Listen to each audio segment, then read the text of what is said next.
मेरा मुलाजिम मुझे बहुत पसंद था। शहर जनौरी में गए हुए थे और मैं यहाँ पर अकेली होती थी। मैं मौके पाकर मुलाजिम को अपने कमरे में बुला लेती और फिर इसके साथ मेरा नाम अदलिया बेगम है। मेरी उम्र 36 साल है।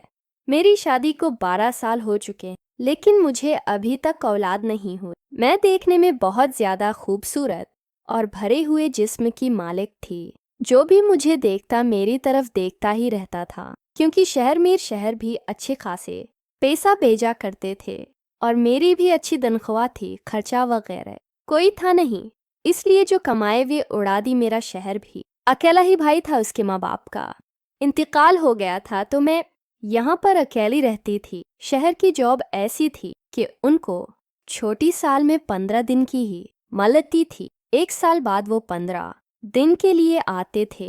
इतने में भला मेरा क्या होता, मेरा तो दिल ही नहीं बढ़ता था कि इतने में उनका जाने का टाइम हो जाया करता था। अब अकेली औरत भला क्या कर सकती थी। जॉब का मामला कुछ थोड़ा सा इस तरह से था कि वो फैमिली को साथ नहीं लेकर जा सकते थे और जो वो छोड़ नहीं सकते थे, क्योंकि जॉब बहुत अच्छी थी और उनके आगे करियर में बहुत ज़्यादा चीज़ें होने वाली थी। इसी वजह से उनको मैं कुछ नहीं कह पाती थी। बहरहाल जिस बैंक में मैं जॉब करती थी, वहाँ एक लड़का जिसका नाम अली था, वो बैंक में ऑफिस बवाई का काम करता था। सारा दिन बेचारा कभी चाय ले आया, कभी कुछ ले आया, कभी सफाई करने लग गया। वो बहुत मेहनती था, लेकिन उसकी तनख्वाह बहुत मामूली थी। मुझे उस पर बहुत तरस आता था। एक बार लंच टाइम मैंने इसे अपने पास बुला लिया। गर्मी बहुत अरवज पर थी, तो मुझे ऐसे पसीने में देखकर उस पर बहुत रहम आया। मैंने उसको अपने पास बुलाया और खाने वाली टेबल पर बैठा लिया और उससे कहा कि वो मेरे साथ खाना खाएं। वो इनकार कर रहा था कि मैडम साहिबा, आपके साथ में खाना नहीं खा सकता। आप अमीर लोग हैं, हम भला गरीबों की क्या औकात कि आपके साथ खाना खाएं। लेकिन मेरे बार बार इसरार करने पर बुलाकर वो मेरे पास बैठ गया और मैंने उससे पूछना शुरू कर दिया कि तुम्हारे घर में और कौन कौन है।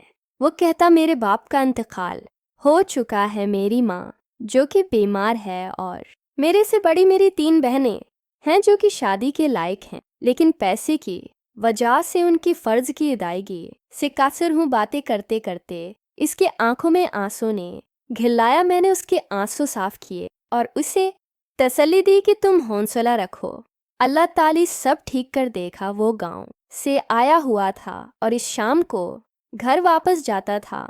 मैं उससे उसके बारे में पूछने लगी कि ऐसा क्या जाए कि उसकी मदद भी हो सके। मेरे जहन में एक ख्याल आया कि मैं उसको अपने घर पर मुलाजिम रख लेती हूँ। बैनक से 5 बजे छोटी के बाद वो अपने गांव जाता था। मैंने उससे बात की कि वो अपने गांव हफ्ते बाद चला जाया करे। बाकी के 6 दिन वो मेरे घर में मेरे काम किया करे। इसके बदले में इसको 20,000 तनख्वाह भी दे दिया करूँगे।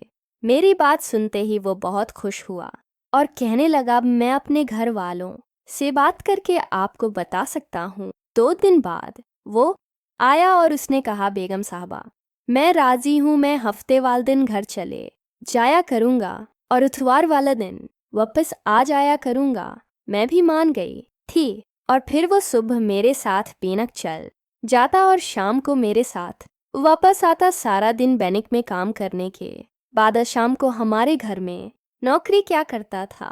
वो जो भी मैं चीज़ें बाज़ार से मंगवाती थी वो सारा कुछ लेकर आता था और घर आने के बाद भी वो मेरे साथ किचन में मदद करवाता था।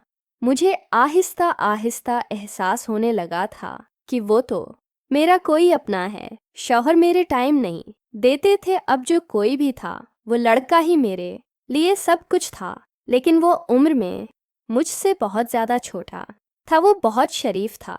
इसने कभी मेरी तरफ गलत नज़र से नहीं देखा था, लेकिन मैं उम्र की इस स्टेज पर पहुंची हुई थी जहां पर मुझे न कोई पाबंदी थी और ना ही किसी चीज़ का कोई खतरा था। मेरे ऊपर कंट्रोल भी खत्म हो रहा था।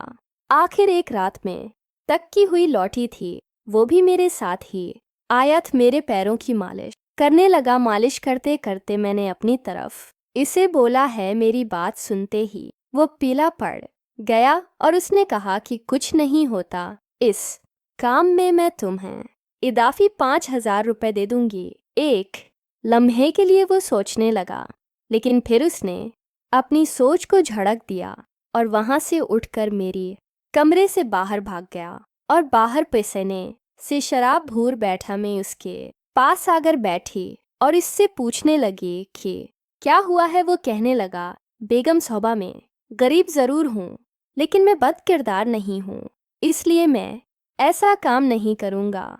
आप बेशक मुझे नौकरी से निकाल दें, ये जो भी आप करना चाहें कर लें, लेकिन मैं इस काम के लिए किसी कीमत पर राज़ी नहीं हो सकता। बोखा तो रह सकता हूँ, लेकिन ये गलत काम नहीं करूँगा। इस लड़के की बात सुनने के बाद मैं रोने लगी और रोते रोते सारी रात गुजर गई कि एक शरीफ बच्चे को मैं कैसा समझ रही थी और उसके साथ क्या करना चाहती थी। उसने मेरी आंखें ही खोल दी और इसके बाद मैंने तौबा कर ली कि कभी भी इस लड़के को इस नज़र से नहीं देखूंगी। आज उस लड़के को हमारे घर में काम कर मैंने खुद उसकी बहनों की शादी करवाई और अब इसकी शादी के लिए भी कोई लड़की देख रहा है। मैंने अपने घर के साथ ही उसका क्वार्टर बनवाया था। इसकी माँ का इंतकाल हो चुका था, अब वो बिल्कुल अकेला था और गांवों में उसने अपना घर भी बेच दिया था। अब शहर में मुकम्मल तौर पर शिफ्ट हो चुका था। सुबह वो बैनक जाता, शाम को मेरा काम करता और रात को अपने क्वार्टर में सो जाया करता था। तो दोस्तों, उम्मीद है कि आपको आज की वीडियो अच्छी लगी होगी। अगर वीडियो पे